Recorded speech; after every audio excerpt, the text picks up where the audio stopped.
The sun, a relentless forge in the Arizona sky, beat down on Jedediah Stone's small ranch. Every day was a testament to endurance, a solitary battle against the unforgiving elements. His hands, gnarled from years of wrangling cattle and repairing fences, moved with a practiced rhythm. The only sounds for miles were the mournful lowing of his small herd, the creak of the windmill, and the constant dry whisper of the wind carrying dust from the distant mountains. Jed, a man whose silence was as vast as the land he worked, found a rugged peace in this isolation, a shield against the ghosts of a past he rarely acknowledged. He was accustomed to the emptiness, the predictable cycle of dawn and dusk. Then, a sound, alien and fragile, pierced the monotony. A faint, almost imperceptible cry carried on a gust of hot air, snagged on Jed's weathered ear. It was a sound that didn't belong to the desert. His eyes, keen from years of scanning horizons for stray calves or gathering storms, narrowed as he strained to locate its source. Concern, a rare emotion to stir his stoic demeanor, spurred him to action. He whistled for Betsy, his trusty mare, a creature as hardy and reliable as Jed himself. Riding against the late afternoon sun, which cast long, distorted shadows, Jed pushed Betsy towards the direction of the faint, repeated cry. He found her crumpled beneath the meager shade of a solitary Joshua tree, a girl no older than 7 or 8, her small frame almost swallowed by the vastness. Her dress was tattered, her skin sunburned, and her face streaked with tears and dirt. Dehydration had stolen her voice, leaving only weak, gasping sobs. Jed dismounted slowly, his movements deliberate, careful not to startle her further. He knelt, offering his canteen. "Easy now, little one," he murmured, his voice a low rumble. He watched as she drank, her throat working convulsively. He wrapped his worn canvas jacket around her shivering shoulders. "What's your name, child?" he asked gently. "Lily," she whispered, her voice barely a breath. She couldn't recall how she'd gotten separated from her family, only a blur of heat and fear. With the sun sinking fast, painting the western sky in fiery oranges and deep purples, Jed knew leaving her was not an option. He carefully lifted her, a feather-light burden, onto Betsy's saddle, securing her in front of him. The slow journey back to his cabin began, the silence now punctuated by Lily's soft, tired breaths against his chest. Back at the ranch, he offered her warm, simple stew, its aroma filling the small cabin with a comforting scent. He found an old, faded blanket, softer than anything he usually possessed, and tucked her into his narrow cot.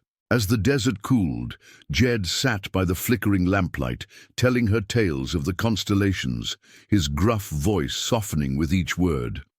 Lily's wide, fearful eyes slowly began to relax, a fragile trust blooming in the dusty confines of his home.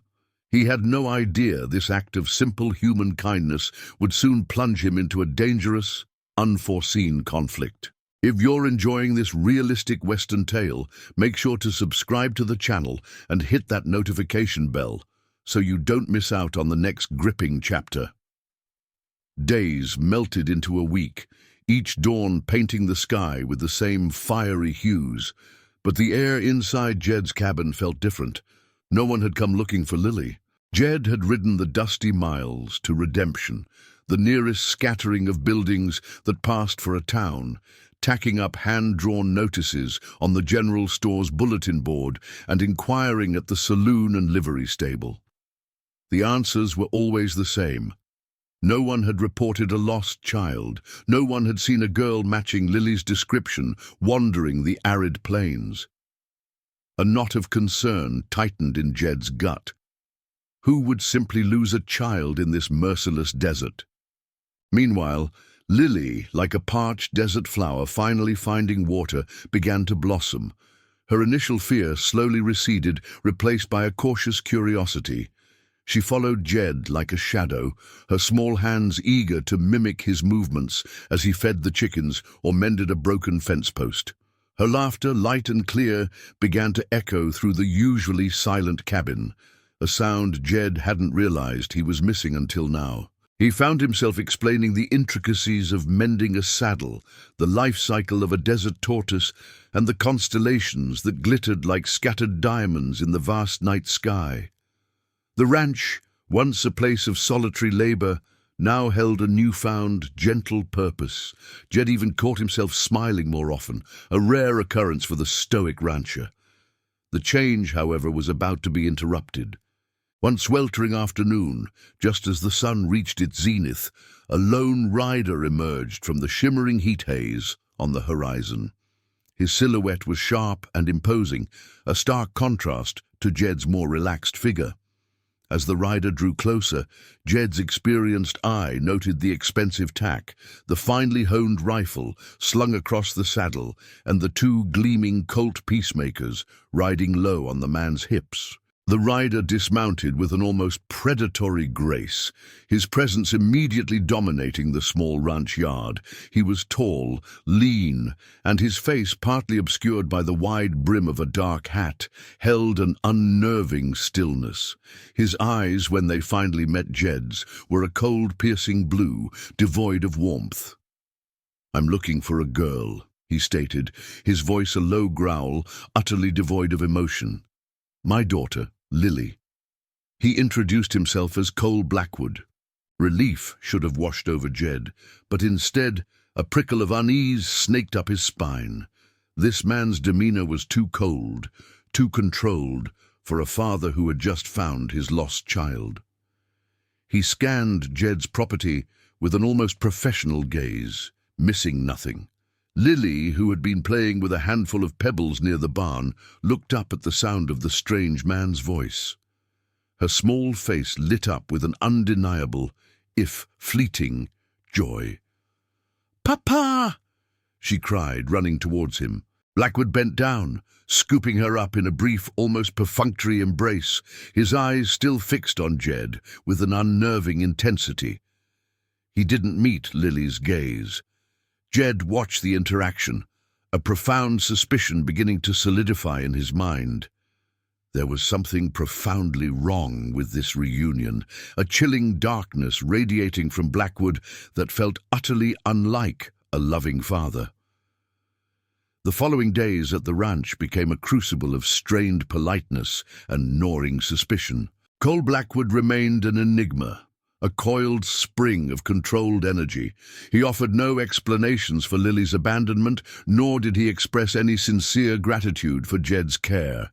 His conversations were curt, almost clipped, and his eyes constantly scoured the horizon or fixed on Jed with an unnerving intensity. Lily, while outwardly happy to be reunited with her father, seemed to retreat into herself. Her bright chatter faded, replaced by a quiet watchfulness. She still sought Jed's comfort, her small hand occasionally finding his when Blackwood wasn't looking, a silent plea for reassurance that Jed keenly felt. Blackwood spent his time meticulously cleaning his firearms, his movements precise and practiced, or simply sitting in grim silence, staring out into the vast, indifferent desert. He never volunteered information about his past, his profession, or how he eventually tracked them down. Jed, a man of few words himself, found Blackwood's reticence less a mark of quiet strength and more an indicator of something dangerous hidden beneath the surface. He tried to engage Blackwood in casual conversation, attempting to understand the man who was now a guest, albeit an unwelcome one, in his home. But Blackwood deftly deflected every question, his answers vague and evasive, like sand slipping through fingers. One stifling evening, as dusk painted the sky in fading pastels, a lone rider approached the ranch. This man was different from Blackwood, rougher, dirtier, with a scarred face and a palpable air of desperation. Jed watched from the shadows of the porch as Blackwood and the newcomer spoke in hushed, urgent tones near the corral. The wind, which usually carried all sounds away, surprisingly shifted, bringing fragments of their conversation to Jed's ears. Words like bounty, dead or alive, and Stone's luck drifted on the air, chilling Jed to the bone. He heard the stranger describe a particularly difficult mark, and Blackwood's cold response about always getting his man. Jed's heart began to pound a frantic rhythm against his ribs. The pieces, like jagged shards, began to click into place. He recalled the hushed whispers he'd overheard in Redemption, tales of a notorious and ruthless bounty hunter named Blackwood. Rumors of his relentless pursuit and the chilling efficiency with which he brought in his targets, often dead, had painted him as a force to be reckoned with, feared more than admired. The realization slammed into Jed with the force of a physical blow. Lily's father wasn't just a detached man, he was a cold-blooded killer for hire, and the chilling implication of the phrase "Stone's luck" suggested Blackwood had either been tracking someone to Jed's ranch, or perhaps was now eyeing Jed himself. The thought that he, a simple rancher, was housing a dangerous man who had deliberately abandoned his own child filled Jed with a profound sense of dread. He had stumbled into a hornet's nest, and Lily, innocent and vulnerable, was caught right in the middle. His quiet life was over, replaced by a terrifying uncertainty. The revelation of Blackwood's true nature gnawed at Jed like a persistent hunger. Sleep offered no escape. His mind raced, trying to piece together a coherent strategy. He was a rancher, not a gunfighter. Confronting Blackwood directly was an almost suicidal prospect. The man was clearly skilled, armed, and seemingly devoid of conscience. Jed knew he had to protect Lily, but how could he shield her from her own father, a man who had seemingly abandoned her in the first place? The moral dilemma weighed heavily on him. His only perceived leverage was Lily herself. Jed had observed fleeting moments, tiny cracks in Blackwood's hardened facade, where he seemed to show a flicker of concern for his daughter. A hand briefly lingering on her hair, a subtle softening of his gaze. It was a faint hope, but it was all Jed had. He decided he would try to appeal to that sliver of paternal instinct, if it truly existed. The next morning, as the first rays of sun began to warm the adobe walls of the cabin, Jed found Blackwood by the corral, meticulously checking the cinch on his saddle. He always seemed to be preparing to leave, yet lingered, a silent, unsettling presence. Jed approached slowly, his hands deliberately kept visible, his posture non-threatening. "Mr. Blackwood," Jed began, his voice calm, betraying none of the turmoil churning within him. He chose his words carefully, like stepping stones across a treacherous river. She's grown fond of this place. It offered her a safe haven after she was lost." He paused, letting the words hang in the still morning air. Blackwood straightened, his movements fluid and economical, and turned to face Jed. His eyes, cold and sharp, bore into Jed's, a silent challenge. "She's with her father now," he stated, his voice flat, devoid of emotion. "That's all that matters. You did your duty, Stone. Nothing more is required." Jed felt a jolt of anger, quickly suppressed. "But she was lost for a reason," Jed pressed on, his own gaze unwavering, meeting Blackwood's unflinchingly. "A child doesn't just wander off in this kind of country, Mr. Blackwood. Doesn't that concern you? Her well-being?" He searched Blackwood's face for any sign of a crack in his icy composure, any hint of genuine paternal distress. Blackwood's jaw tightened imperceptibly. He said nothing, his expression hardening further. The silence stretched, thick with unspoken threats and simmering tension. Then, without another word, he mounted his horse, his movements precise and economical. "We'll be leaving in the morning," he stated curtly, his eyes sweeping over the ranch with a proprietary air, as if Jed's home was merely a temporary waypoint. He spurred his horse and rode off towards the distant hills, disappearing into the shimmering heat. Jed watched him go, a heavy, sinking feeling in his chest. His attempt to appeal to Blackwood's humanity had failed. He knew then, with chilling certainty, that Lily was in imminent danger, perhaps even more so now than when he had found her broken and alone in the vast, unforgiving desert. He had to do something, and soon. Are you enjoying the suspense? Don't let the story end here. Make sure to subscribe to the channel and turn on notifications to catch every new chapter of Jedediah's fight to protect Lily. That night, Jed couldn't find a moment's peace. The vast, inky blackness of the desert sky, usually a source of quiet contemplation, now seemed to press in on him, suffocating him with its silence. He lay awake on his cot, listening to the rhythmic creak of the old house settling and the soft, innocent breathing of Lily from the next room. Each breath was a reminder of the small, vulnerable life he now felt fiercely responsible for. The image of Blackwood's cold, unyielding face kept replaying in his mind, superimposed with Lily's innocent, trusting gaze. How could a father abandon his child? And what horrors might Blackwood be leading Lily into now? The moral imperative to act clawed at him, tearing at the edges of his ingrained solitude. He wasn't a hero, just a rancher who tried to do right by the land and its creatures. But this was different. This was a child, and she needed him. In the pre-dawn hours, as the first faint hint of a peach-colored light began to touch the eastern horizon, painting the sky with the promise of another searing day, Jed made a firm decision. He had to know more. He would talk to Lily, gently, carefully, and try to understand her fragmented memories of how she came to be lost. Perhaps, through her innocent recollections, he could find the undeniable proof he needed to expose Blackwood for what he was. He found Lily already awake, a small, still figure sitting by the cabin's single window, her gaze fixed on the endless, dun-colored expanse of the desert, stretching towards the rising sun. Her face, in the soft, pre-dawn glow, still held a lingering sadness, a shadow that hadn't quite lifted, despite the weeks of his care. Jed approached her slowly, his heavy boots making soft thuds on the wooden floor. He sat down beside her, his large, calloused hand gently covering her small, delicate one. "Lily," he began softly, his voice a low, comforting rumble, contrasting with the silence of the waking desert. "You were very brave when I found you in the desert that day."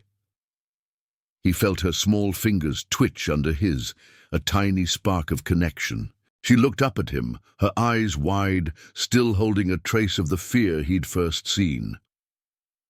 "Do you remember how you got lost, honey?" he asked, trying to keep his voice neutral, devoid of any leading questions.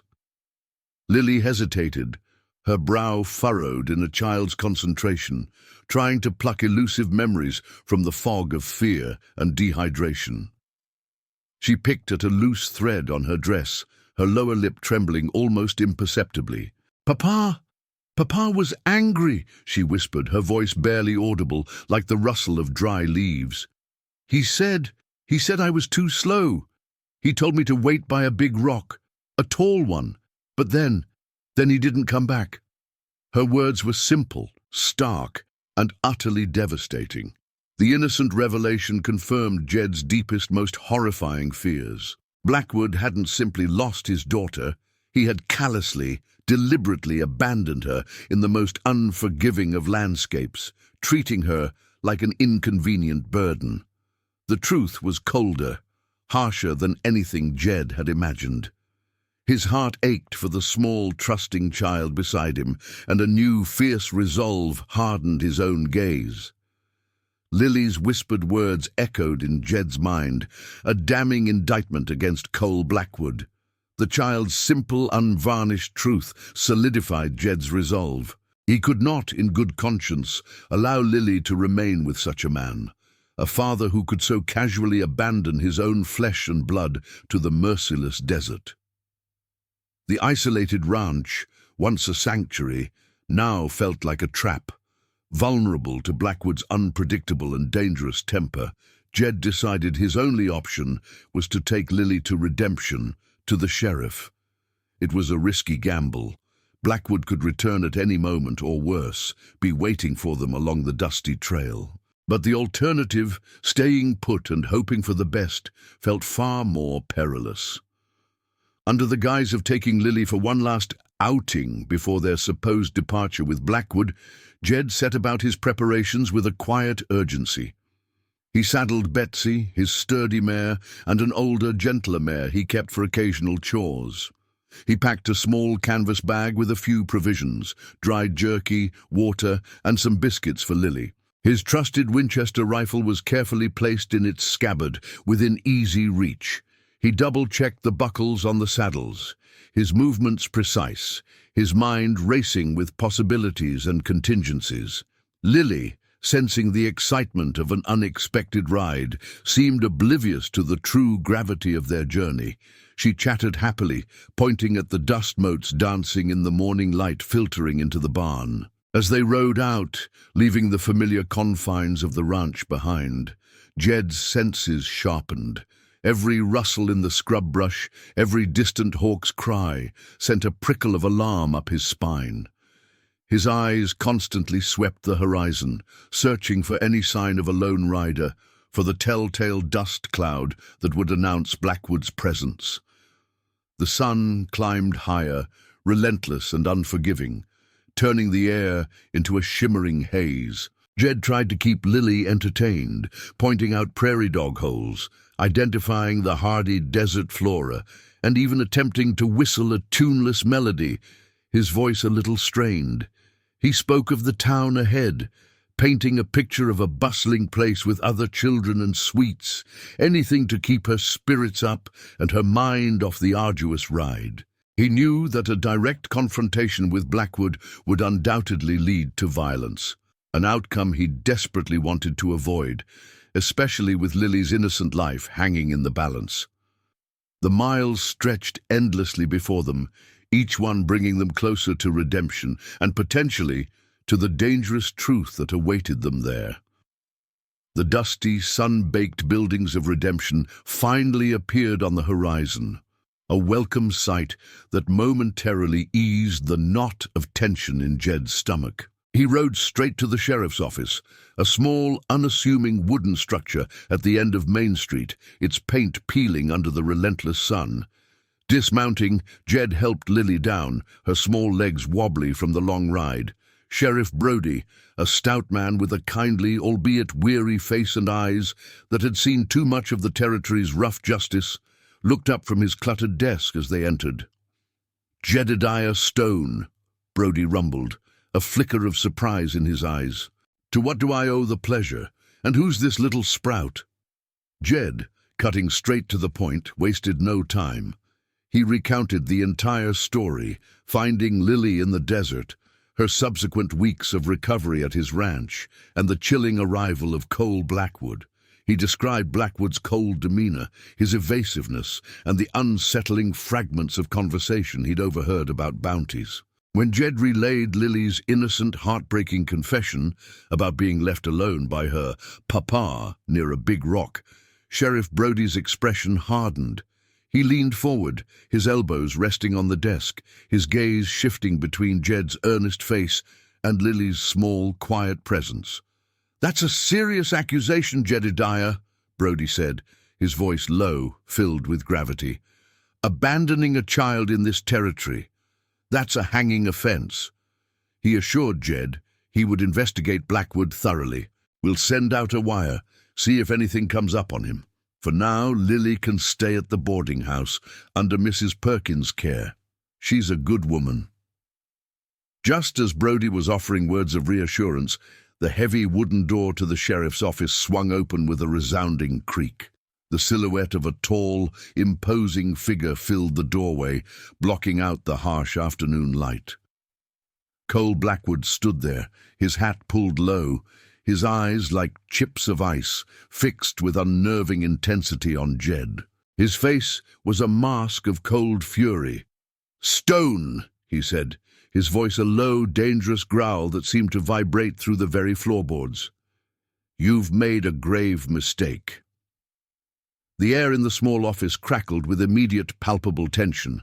Sheriff Brody, a veteran of countless confrontations, instinctively pushed back from his desk, his hand dropping to the worn butt of his holstered gun. "Blackwood," Brody stated, his voice firm, his gaze unwavering as he met the bounty hunter's cold stare. "I'm hearing some disturbing things about you. Why don't you step inside and tell me your side of the story?" Blackwood's gaze flickered to Lily, who, sensing the sudden shift in the atmosphere, instinctively clutched Jed's leg, her small face pale with fear. The confrontation Jed had desperately hoped to avoid, especially with Lily present, had arrived, sudden and inevitable, trapping them all in its volatile grip. This story is just heating up. Don't miss the dramatic conclusion to Jed and Lily's journey. Make sure to subscribe to the channel right now and hit the notification bell so you don't miss the next thrilling installment. Blackwood stepped into the sheriff's office, a picture of feigned calm. When Sheriff Brody pressed him about Lily, Blackwood's voice was smooth, telling a practiced tale of tracking an outlaw and Lily wandering off from their camp.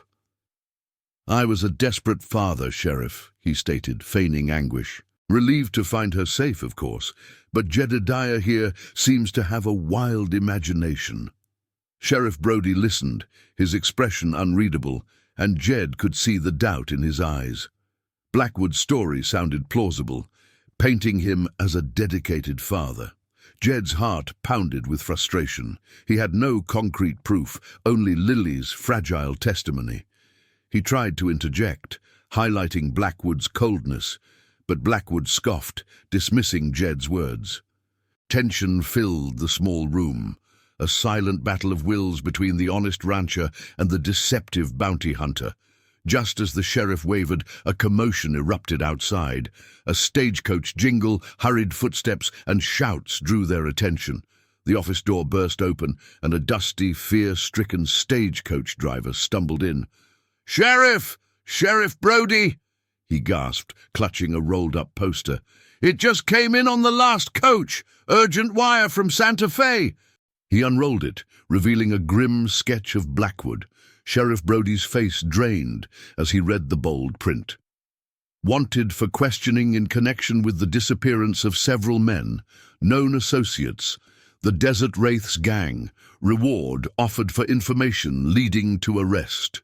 The words hung in the air, damning and undeniable. The missing men were clearly Blackwood's bounties, likely taken dead. The chilling truth of Blackwood's ruthlessness and his gang connection slammed into the room. Jed's deepest fears were confirmed. Blackwood was a dangerous criminal with blood on his hands. With the damning wanted poster revealed, the sheriff's office instantly transformed from tense inquiry to desperate danger. Sheriff Brody moved swiftly towards Blackwood. "Cole Blackwood," he commanded, "you're under arrest. Drop your weapon." But the notorious bounty hunter was too quick. His hand blurred to his hip, a shot ringing out, shattering a window pane behind the sheriff. In the chaotic confusion, Blackwood lunged for Lily, scooping her up and using her as a human shield. His eyes, devoid of warmth, burned with cunning. He backed towards the broken window, gun pointed at Jed. "Don't move, Stone," he snarled. "Stay back or the girl gets it. You wouldn't want that on your conscience." Jed froze, his own gun wavering. His heart pounded with terror. He couldn't risk Lily's life. Her small face was pressed against Blackwood's chest, wide-eyed and terrified. The image of the trigger tightening was unbearable. A tense standoff ensued, thick with unspoken threats and palpable fear for Lily. The sheriff, too, was momentarily stymied, unable to fire without endangering her. Jed's gaze darted around, desperately seeking an opening. He spotted a loose floorboard near Blackwood's foot. With a subtle push of his boot, he nudged it. The old wood creaked, throwing Blackwood off balance for a crucial split second, his grip on Lily loosening. In that tiny window, Jed didn't hesitate. He lunged forward, tackling Blackwood with all his force. At the same moment, Sheriff Brody rushed in, bringing his rifle butt down. The struggle was fierce, brutal, and brief. Blackwood, caught off guard and outnumbered, fought desperately, but Jed's strength and Brody's disciplined force quickly overwhelmed him. Brody wrestled the gun from his hand. Jed, heart thundering, pulled Lily safely away. Blackwood, finally subdued, was wrestled to the floor, his face twisted in defeat. The chaotic struggle ended. Blackwood, battered, lay pinned, his dangerous aura contained. Sheriff Brody, breathing heavily, quickly secured him with leather straps. The air in the office, thick with gunpowder and dust, slowly cleared, replaced by profound relief. Jed, his heart still hammering, knelt beside Lily, pulling her into a tight, comforting embrace. She trembled, but was unharmed, burying her face in his chest. Sheriff Brody, after securing Blackwood in his cell, turned to Jed and Lily. His face, etched with weariness, held deep gratitude. "Jedediah, you did a brave thing," he said sincerely. "You saved that little girl, not once, but twice." He assured Jed he'd ensure Lily's safety, sending wires to find family, but until then, the town's community, especially Mrs. Perkins at the boarding house, would care for her. As the danger subsided, Jed looked at Lily, hope returning to her trusting eyes. He knew his solitary ranch life had irrevocably changed. His quiet days, once filled only with land and cattle, now felt incomplete without Lily's vibrant presence. He had found something he hadn't known he was missing, a profound connection with a child who needed him, and a sense of purpose deeper than anything he'd ever known. He thought of lonely mornings and silent evenings. Now, returning to that solitude, felt desolate. He'd seen the world through Lily's eyes, felt responsibility for another life, and it had awakened something profound. As he looked at Lily's trusting face, a quiet resolve settled over him. He would do everything to ensure her well-being, to give her the stable, loving home she deserved. The lonely rancher was no longer quite so lonely. His life, once defined by isolation, was now intertwined with the promise of a future built on courage, compassion, and an unwavering bond forged in the desert's heart. And that concludes our gripping story. If you were moved by Jedediah and Lily's journey through the treacherous Old West, please show your support. Subscribe to the channel, give this video a thumbs up, and leave a comment below telling us what you thought. Your support helps us bring more compelling stories to life. Thank you for watching.